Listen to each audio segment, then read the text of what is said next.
Hello everyone, हर हर महादेव। मैं सागर Patel, vastu expert, आप सभी को होली की बहुत बहुत शुभकामनाएं देता हूँ। Best wishes for Holi and a colourful रंगोत्सव। छोटा सा ग्लिम्स, छोटा सा message. Please play Holi with safe colour, no chemical colour and have a safe Holi. छोटा सा ग्लिम्स होली और रंगोत्सव के बीच में। होलिका दहन होता था, उसके दूसरे दिन रंगोत्सव मनाया जाता था। अब छोटा सा ग्लिम्स होलिका दहन पे। होलिका दहन क्यों? जैसे सब जानते ही हिरण्यकश्यप जो थे असुरों के राजा थे। असुरों के राजा जो थे उनको एक वरदान था कि वो ना घर के अंदर ना घर के बाहर ना उनकी मृत्यु हो सकती है, ना सुबह हो सकती है ना शाम को। तो वो खुद को जो है वो असुरों के राजा अमर समझते थे, बड़े समझते थे। वो ये सोचते थे कि मैं ही भगवान हूँ और भगवान अभी कोई अस्तित्व में नहीं है। और उन्हें ये डर था कि और कोई ऐसा ना आ जाए कि जो उनके ऊपर हावी हो जाए या उनकी मृत्यु का कारण बने। बट उनके जो पुत्र थे प्रहलाद, जिन्हें भक्त प्रहलाद बोला जाता है, भक्त प्रहलाद जो है वो विष्णु के डिवोटी थे, विष्णु के उपासक थे, विष्णु के भक्त थे। बहुत प्रयास किया हिरण्यकश्यप ने ये कारण ना बनने के लिए, भक्त प्रहलाद को मारने के लिए। उसमें से एक छोटा सा कारण जो था होलिका दहन था। आप सब जानते हो कि होलिका को भी वरदान था कि वो अग्नि अमर है, मीन्स वो मर नहीं सकती अग्नि से।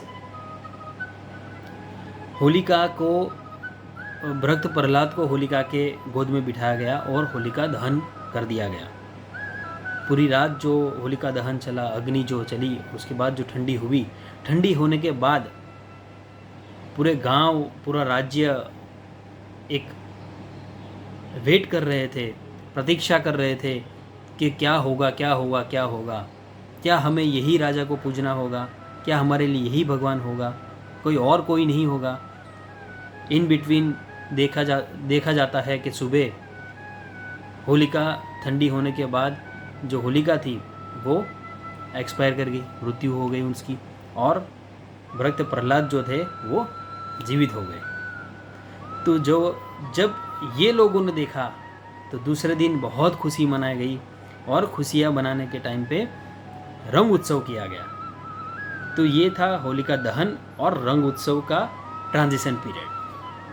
अब रंग उत्सव क्यों मनाया जाता है और होलिका दहन क्यों किया जाता था? जैसे ही विंटर ख़त्म होती है, विंटर ख़त्म होने के बाद समर स्टार्ट होता है। तो ये जो ट्रांजिशन पीरियड है ये हमारी ह्यूमन एक्टिविटी के लिए, ह्यूमन बॉडी के लिए बहुत डेंजर है। अब जैसे लोग होते हैं कि विंटर ख़त्म होते हैं बीमार होना स्टार्ट हो जाता है, विंटर ख़त्म होते ही उनकी जो तबीयत है बिगड़ना स्टार्ट हो जाती है। क्यों? क्योंकि जो विंटर ख़त्म होने के बाद जो समर का जो ट्रांजिशन पीरियड होता है उसमें हमारी बॉडी जो है एंटी रिएक्शन करती है। अब आ गई रंग उत्सव वापस। पहले जो रंग उत्सव हुआ करता था, जो रंग बनते थे वो वनस्पति से बनते थे, प्रकृति के रंग बनते थे, और अब केमिकल से बनते हैं। तब क्या होता है? वही बीमारी, रिएक्शंस। तो ये जो है पहले जो हुआ करता था, पहले प्रकृति को जो है वो मद्देनज़र रखते हुए रंग बनाया करते थे वनस्पति से। जैसे बेलपत्र है, नीम पत्र है, नीम है, हल्दी है, केशु है, केसुड़ा जो बोलते हैं। केसु जो है वो अग्नि तत्व, हल्दी जो है वो पृथ्वी तत्व, नीम जो है वो ठंडा रहता है, वो है हमारा जल तत्व। तो ये जो तत्व है उससे वो रंग बनते हैं। जैसे आप जब सब जानते हो, मैंने ऑलरेडी बहुत सारे वीडियोस भी पोस्ट किए हैं कि जो भी हमारे यूनिवर्स है, ब्रह्मांड है, उसके अंदर 5 तत्व है, अग्नि, वायु, पृथ्वी, जल, आकाश। और यही 5 तत्व जो है हमारे बॉडी को संतुलित करते हैं। यही जो कलर है, पहले क्या होता था कि जब रंग उत्सव मनाया जाता था, रंग जब एक दूसरे के ऊपर डाला जाता था या लगाया जाता था, तब हमारी स्किन को, जो बॉडी को स्पर्श होता था, ये जो रंग होते थे वो बॉडी को एंटी रिएक्शन जो हमारी होती है उससे बचाता था। अब क्या होता है, जो केमिकल युक्त जो रंग है वो हमारी बॉडी को स्पर्श करता है और वो जो बॉडी है हमारी उसको रिएक्ट करता है, क्योंकि ऑलरेडी गर्मी आती है और केमिकल जो है वो गर्म रहते हैं। तो ये केमिकल क्या करता है, रिएक्ट करता है हमारी बॉडी को, और इस वजह से और बीमारी फैलती है।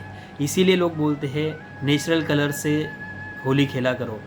अब आज नेचुरल कहाँ लेने जाए, नेचुरल कलर कहाँ लेने जाए, जैसे नीम है या बेलपत्र है, बट हल्दी तो है, केशू तो है, कुमकुम तो है, तो यही अलग अलग कलर्स हो गए हमारे। अबील भी होता है, गुलाल भी होता है, श्वेत अबील, तो हर कलर इसके अंदर आ गए।